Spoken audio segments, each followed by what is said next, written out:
Saudi अरब में पाकिस्तान और अफगानिस्तान के दरमियान सरहदी कशीदगी कम करने के लिए मुज़ाकरात हुए हैं। बरतानवी न्यूज़ एजेंसी रॉयटर्स के मुताबिक दोनों ममालिक ने जंग बंदी बरकरार रखने पर इत्तफाक किया है। पाकिस्तान और अफगान तालिबान की जानिब से रॉयटर्स को तस्दीक की गई है कि हालिया मुज़ाकरात सऊदी अरब की एक पेशकश के तहत हुए।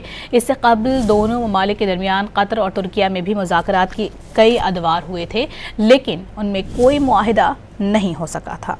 सऊदी अरब में पाकिस्तान और अफगानिस्तान के दरमियान सरहदी कशीदगी कम करने के लिए मुज़ाकरात हुए हैं। बरतानवी न्यूज़ एजेंसी रॉयटर्स के मुताबिक दोनों ममालिक ने जंग बंदी बरकरार रखने पर इत्तफाक किया है। पाकिस्तान और अफगान तालिबान की जानिब से रॉयटर्स को तस्दीक की गई है कि हालिया मुज़ाकरात सऊदी अरब की एक पेशकश के तहत हुए। इससे कबल दोनों ममालिक के दरमियान कतर और तुर्किया में भी मुज़ाकरात की कई अदवार हुए थे, लेकिन उनमें कोई मुआहिदा नहीं हो सका था।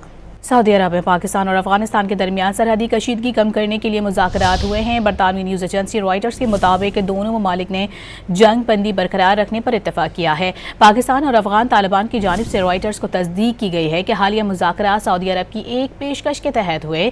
इससे कबल दोनों ममालिक के दरमियान कतर और तुर्किया में भी मुज़ाकरात की कई अदवार हुए थे, लेकिन उनमें कोई मुआहिदा नहीं हो सका था।